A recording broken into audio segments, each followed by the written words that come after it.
Assalamualaikum warahmatullahi wabarakatuh.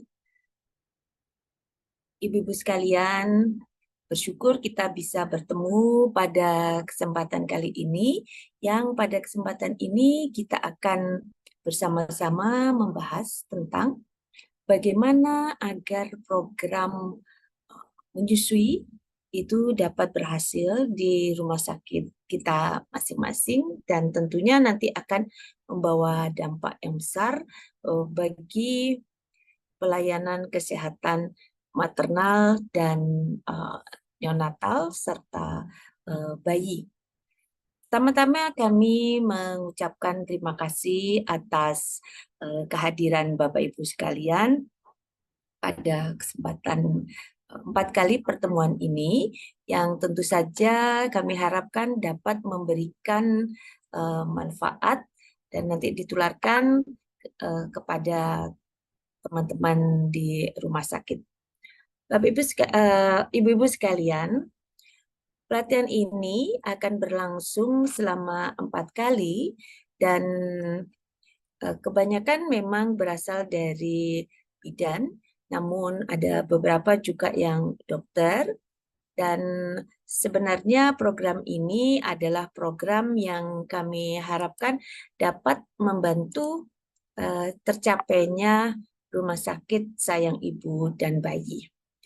Sesuai dengan definisi dari rumah sakit sayang ibu dan bayi adalah rumah sakit pemerintah maupun swasta atau rumah sakit khusus, bisa juga rumah sakit khusus yang telah melaksanakan 10 langkah menuju perlindungan ibu dan bayi secara terpadu dan paripurna.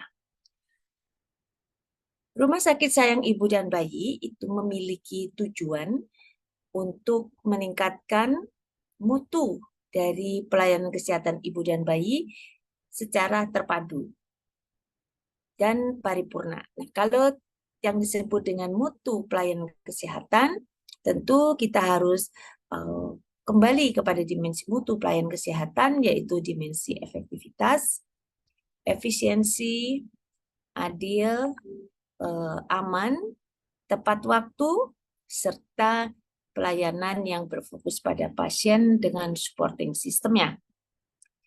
Kemudian jika kita menggunakan istilah paripurna, maka pelayanan kesehatan yang paripurna itu mengacu pada pelayanan kesehatan yang memiliki sifat preventif, promotif, kuratif, rehabilitatif, dan jika diperlukan juga paliatif. Secara khusus, Rumah Sakit Sayang Ibu dan Bayi akan melaksanakan dan mengembangkan standar-standar pelayanan yang merupakan perlindungan bagi ibu dan bayi.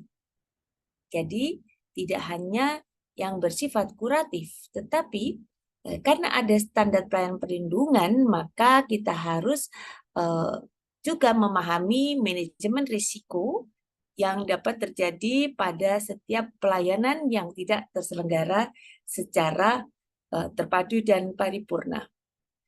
Diharapkan juga Rumah Sakit Sayang Ibu dan Bayi memiliki kepedulian yang sangat tinggi terhadap ibu dan bayi. Kemudian pada sebuah rumah sakit sayang ibu dan bayi akan selalu berupaya untuk meningkatkan kesiapan rumah sakitnya dalam melaksanakan fungsi pelayanan obstetri dan neonatus, termasuk di dalamnya pelayanan PONEK secara 7 kali 24 jam.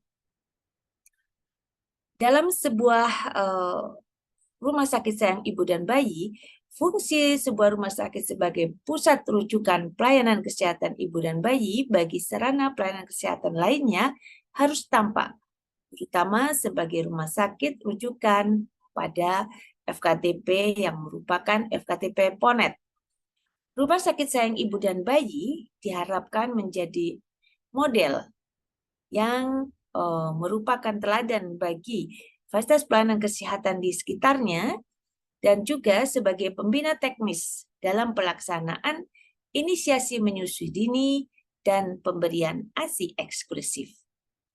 Diharapkan juga rumah sakit sayang ibu dan bayi dapat berfungsi untuk terselenggaranya perawatan dengan metode lekat atau metode kanguru pada bayi dengan berat badan lahir rendah.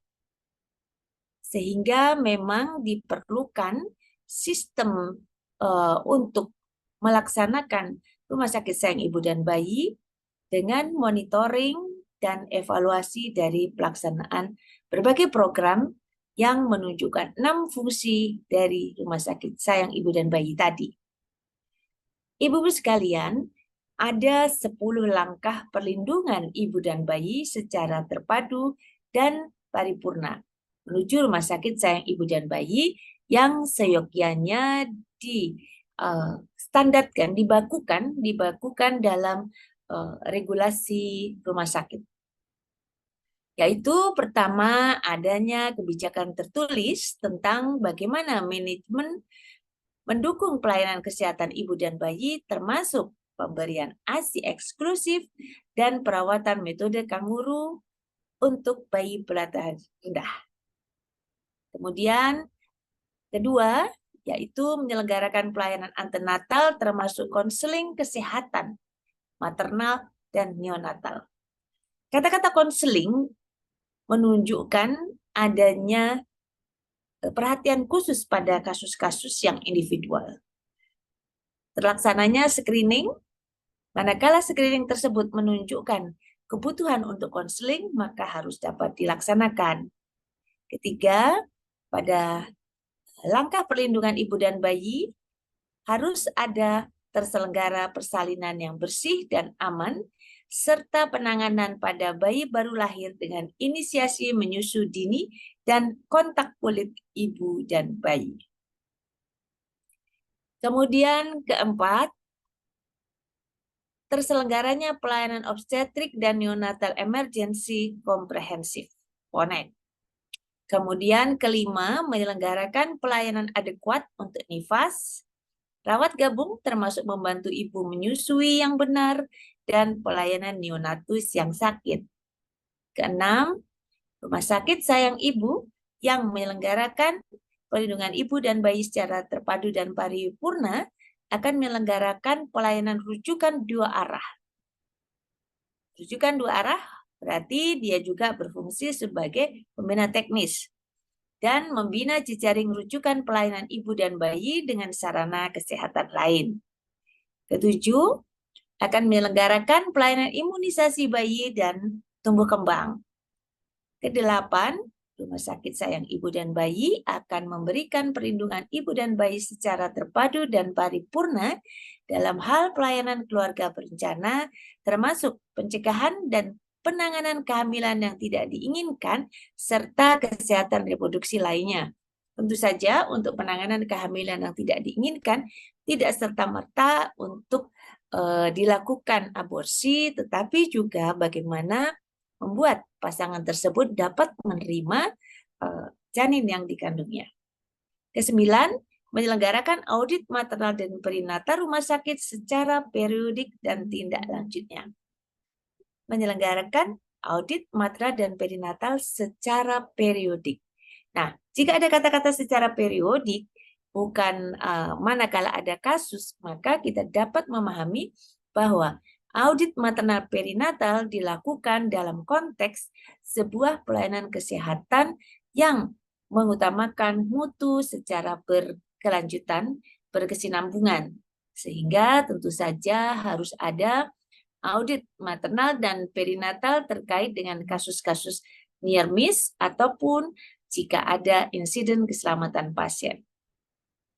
Ke-10, rumah sakit sayang ibu dan bayi yang melaksanakan perlindungan ibu dan bayi secara terpadu dan paripurna akan memberdayakan kelompok pendukung ASI dalam menindaklanjuti pemberian ASI eksklusif dan metode kanguru. Sehingga rumah sakit sayang ibu dan bayi tentunya memiliki peran dalam membina lingkungannya, membina masyarakatnya untuk berupaya melakukan kesehatan pada dirinya dan kepada bayinya.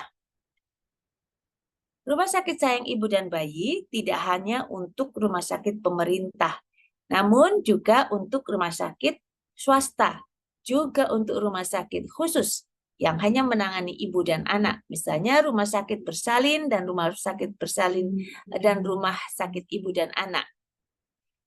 Sehingga dalam tahap pelaksanaannya, ke-10 langkah tersebut tentunya diawali dengan adanya kebijakan tertulis tentang manajemen yang mendukung pelayanan kesehatan ibu dan bayi termasuk pemberian ASI eksklusif dan perawatan metode kanguru untuk TPLR. Baiklah, ibu-ibu sekalian, itu yang bisa saya sampaikan. Semoga dalam 4 pertemuan ke depan kita bisa membicarakan dengan lebih rinci dan lebih jelas dengan bisa saling memberikan informasi terkait kondisi di rumah sakit masing-masing, kemudian dapat saling mengisi untuk kemajuan bersama. Jadi kita berupaya menjadi peer group yang memberikan kekuatan untuk saling mendukung, dan nantinya tentu saja diharapkan kita akan mampu menumbuhkan peer group di masyarakat, di lingkungan, di rumah sakit kita. Sekian yang bisa saya sampaikan. Selamat mengikuti dan semoga penuh dengan keberkahan. Bila taufik walhidayah. Wassalamualaikum warahmatullahi wabarakatuh.